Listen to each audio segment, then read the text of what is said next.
Tonight on Paper Highlighter, buckle up, because the 90-day universe has detonated into 6 separate disasters, and somehow they all get messier the longer you look at them. First up, the Cara and Guillermo money fight saga just exploded. Viewers think Cara has been finessing her husband into paying every bill, every grocery run, and every extra expense, while she keeps the mortgage and walks into a divorce with the house. And after Guillermo revealed she parties, ignores his calls, and becomes a different person when she drinks, fans are calling it manipulation, financial setup, and straight up narcissism. And they want Guillermo out. Meanwhile, Matt just admitted he's only marrying Jasmine because they had a baby together. Yup, not because he loves her, not because he's ready, because there's a kid in the picture. Jasmine literally asked him, "Would you marry me if we didn't have a child?" And he said, "Probably not." Now she's wondering if she's headed for divorce number 3 before she even walks down the aisle.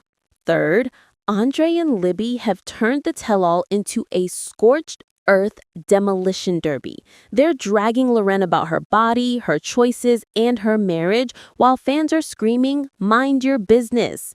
Reddit is done with the couple's too much attitude, and many want someone to finally bring up Andrei's missing investment money. Fourth, Rayne Fernandez is back with another nuclear accusation against Chidi. Black magic, incest, witchcraft, producers plotting against her. It's the conspiracy wheel of fortune, and Rayne is spinning it like she's training for the Olympics. Meanwhile, fans are just watching because, in their words, the entertainment is unbeatable. Fifth, Manon and Anthony's move to France has devolved into a house hunt meltdown. He wants an apartment to save money. She calls it a jail cell and says he'll only ever earn pennies in France, which left Anthony gutted. Now the couple is spiraling over jobs, money, and whether they left LA just to argue in a car for an entire season.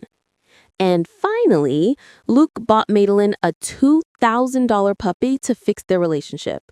A puppy. $2,000. After she yelled at him, humiliated him, and demanded a helicopter wedding he couldn't afford, he's still trying to win her over with fur. Fans are asking whether it'll work or if he just bought himself a very expensive breakup. Hit like, tap subscribe, smash the bell so you don't miss a single meltdown. And let's roll into our first story, Cara and Guillermo's financial firestorm. Did Cara just set Guillermo up to walk away from their marriage with nothing while she keeps the house and the spotlight? Because 90-Day fans think they've cracked her whole financial playbook.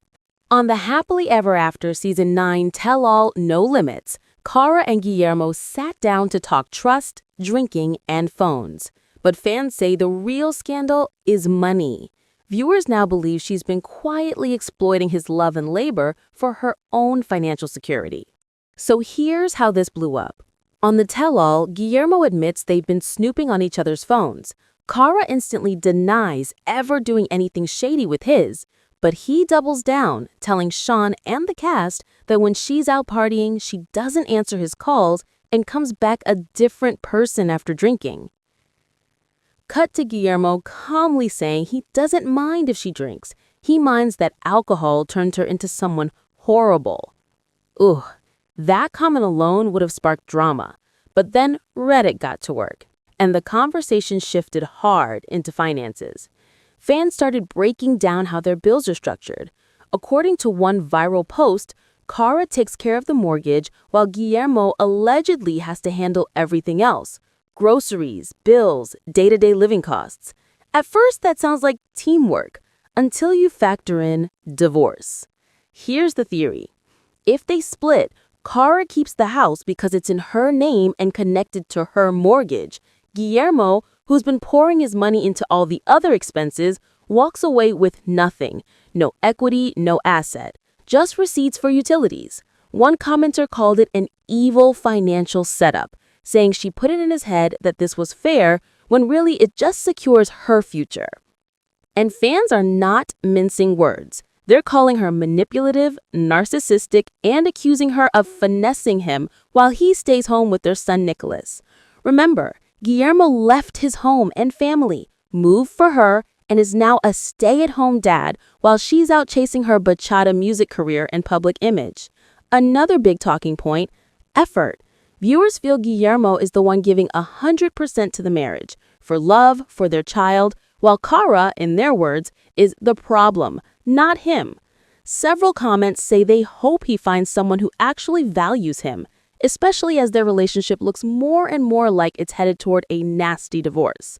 Right now, the fandom is basically split between Cara is calculating and knows exactly what she's doing, and Guillermo needs a lawyer and a fresh start, ASAP. A lot of people think he's being emotionally and financially outplayed. And just when you think 90-day relationships can't get any more lopsided, another couple proves you wrong. So don't touch that dial. Because next, we're diving into Matt openly admitting he only married Jasmine because of their baby. And the way he says it will make your jaw drop. Matt opens up about his conservative upbringing and how having a baby outside of marriage clashes with everything he was raised to believe. On paper, it sounds like he's trying to do the right thing. But then the questions start, and the answers get very uncomfortable very fast. Andrei and Libby jump in and ask the one thing everyone at home was already screaming at the TV. Is this real love, or did you just turn a fleeing into a marriage because of the baby? That's when Jasmine brings up the truth or dare moment that TLC captured on camera. Darcy asks Matt a brutal hypothetical. If you and Jasmine didn't have a child together, would you still be marrying her? And he says it. No, I probably wouldn't, not at this moment. He explains that without the baby, he'd want to take more time, see if they're actually compatible, and not rush down the aisle. Andrei actually agrees with him from a logical standpoint, saying it makes sense to be sure before marrying. But logic doesn't soften the blow when your fiancé is basically admitting he wouldn't choose you under different circumstances. Jasmine, who has been saying she doesn't want to rush into a third marriage and another possible divorce, looks like her worst fears are playing out in real time.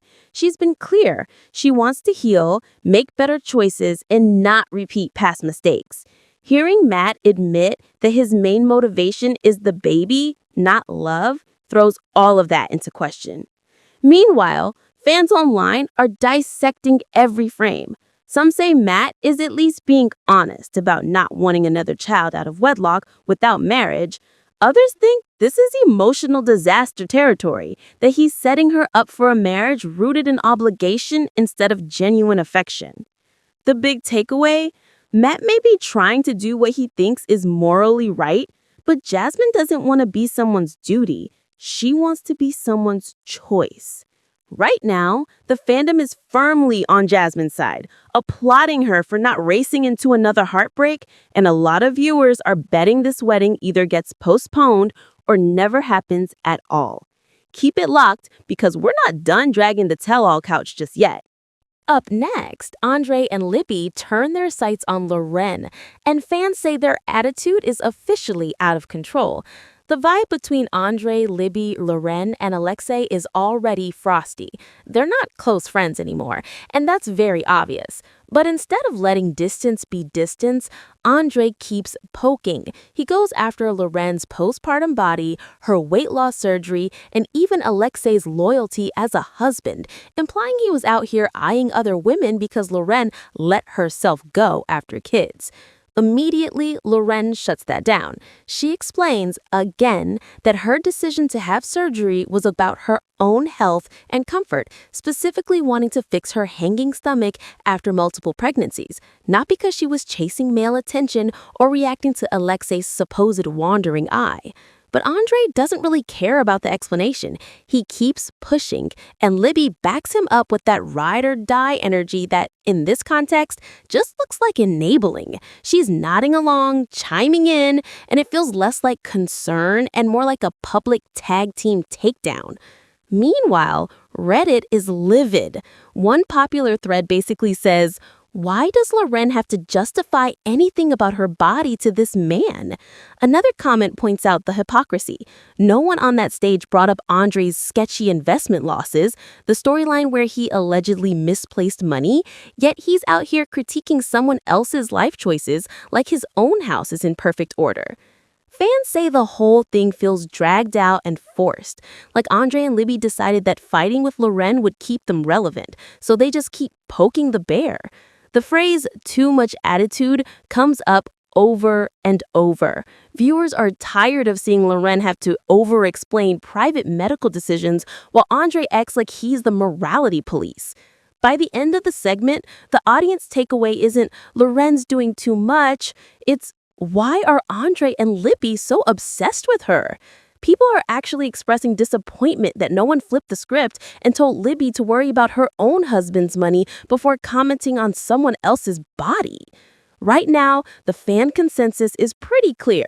Loren doesn't owe Andrei anything. Not an explanation, not a justification, and definitely not her patience. Stick around, because just when you think the accusations can't get any wilder, somebody starts talking about black magic and incest. Up next, we're heading straight into Rayne and Chidi's off-the-rails drama, and the claims she's making now are on a whole new level.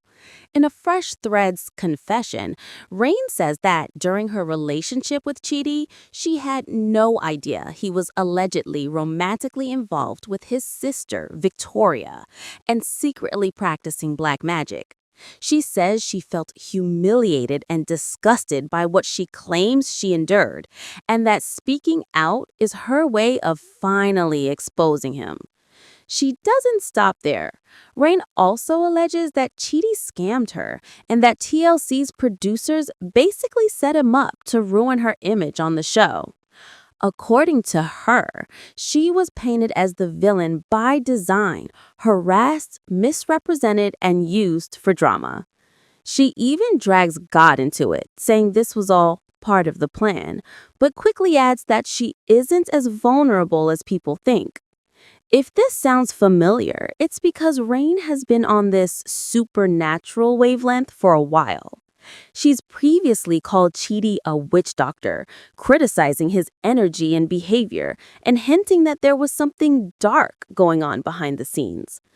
On the flip side, Chidi has clapped back in his own way. He's claimed that she was the one making mystic comments, allegedly asking if he would sacrifice himself and warning that she could use dark forces against him and his loved ones. So we've basically got both sides accusing the other of being the cursed one. But here's the thing. After months of Rayne dropping dramatic claims, the fan base has kind of shifted from shock to skepticism. A lot of viewers say they don't take her seriously anymore, not because the topics aren't serious, but because the accusations keep getting bigger, stranger, and more theatrical. Some people straight up call her a dumbass and say her posts are to be taken with a grain of cookie salt. Others admit they still follow her because, in their words, the content is shitty but free entertainment. It's that weird 90-day zone where you don't know what's true anymore, but you also can't look away. Right now, the vibe is less Rayne is exposing a dark truth, and more Rayne is her own reality show, entirely separate from TLC. Viewers are bracing themselves for whatever she posts next, but very few are treating these latest accusations as confirmed fact. And just when you think the chaos is maxed out, another couple steps in to argue over houses, money, and who's actually bringing anything to the table. Up next, we're heading into Manon and Anthony's French house hunt meltdown, and why one little word, apartment, almost blew everything up. After leaving Los Angeles and moving in with Manon's parents in France, the plan was simple: save up, find their own place, start over. But when the conversations about what that place should look like actually start happening, they immediately hit a wall. Anthony, who is focused on being financially responsible and desperate to get out of his in-laws' house, suggests something practical: an apartment. To him, it's a step toward independence and stability. To Manon, it's a nightmare. She shuts the idea down hard, saying she refuses to put her money into living in what she calls a cell jail. She wants a house, something bigger, nicer, and not stacked on top of neighbors. So they go see a house. The first one they tour, honestly, it looks pretty great. It has a pool, space, and it's an hour away from her parents, which she considers perfect. On paper, this is the dream. But the problem isn't just house versus apartment. It's money and it's work. In the car afterward, things boil over. Manon points out that money is tight and tells Anthony he needs to find a job. He insists he will, but she doesn't believe he'll earn enough. She says, bluntly, that in France, it'll take him a long time to find work, and that even when he does, he'll make less than she would. In his confessional, Anthony admits her words sting. When she says he'll only make pennies, it hits his pride and his sense of worth. He feels like she sees him as dead weight, not a partner. And it's not just about the paycheck. It's about whether she actually respects him or trusts him to provide for their family. By the end of the segment, Manon is clear. She doesn't just want to survive in France, she wants to thrive. But a lot of viewers are wondering, can you thrive with someone you keep telling is never going to be good enough? From the outside, it looks less like a couple united against their circumstances and more like two people quietly keeping score. One focused on status and comfort, the other just trying to prove he belongs at the table. Right now, fans are split between siding with Manon's ambition and feeling for Anthony's bruised ego. But almost everyone agrees. If they don't get on the same financial page soon, this move might cost them more than just rent. Stick around, because this money tension is about to look downright calm compared to what happens when a $2,000 puppy gets dragged into a 90-day engagement. Up next, we're talking Luke, Madelein, and the designer dog he hopes will fix a broken relationship. Spoiler alert, it's complicated. In a sneak peek from 90 Day Fiancé The Other Way, Season 7, we see Madelein doing something totally normal, laundry, while Luke is plotting something totally unhinged, or totally romantic, depending on who you ask. Luke walks in carrying a mysterious box and tells her he's got a surprise. You can see he's nervous. This is a man who knows one wrong move can send the entire day off a cliff. Madelein turns around, opens the box, and immediately screams. Inside is the puppy she's been eyeing for ages. She scoops the dog up, kissing it, hugging it, almost in disbelief. Suddenly, the woman who's been ripping into him over money and missed expectations is soft, emotional, and completely focused on this tiny, fluffy creature. Luke watches with this mix of relief and fear, like he's thinking, okay, this worked, but at what cost? In his confessional, Luke admits he's been trying everything to salvage their relationship. He reminds us that he couldn't get to Colombia on time, that he's been struggling financially, and that Madelein has not exactly been gentle about it, verbally and non-verbally. She wants the fairy tale wedding complete with a helicopter entrance, and he just doesn't have the money. He even mentioned spending money on a spiritual cleansing that went nowhere. No breakthrough, no healing, just more bills. So when Madelein showed him the exact dog she wanted, he saw it as his shot. Even though dropping $2,000 while already broke is the exact opposite of what a financial advisor would recommend. Now he's questioning whether he did the right thing. Did he just buy temporary peace? Did he push himself deeper into debt for a relationship that might still be on shaky ground? Madeleine, in her own confessional, acknowledges that she's impressed. She wanted that dog, and he delivered. You can feel this tiny shift. She's still mad, still high expectation, but there's a crack in the wall. The question is whether the puppy is the start of a fresh chapter or just a very expensive band-aid. If you had fun screaming at the screen with us tonight, hit like, smash subscribe, tap the bell, and drop your hottest takes in the comments. And don't forget to follow Paper Highlighter on socials so you never miss the tea. Tomorrow, we're diving into a brand new batch of reality disasters, including a couple fans are convinced has already secretly split. This is Paper Highlighter. Stay messy, stay curious, and I'll see you in the next one.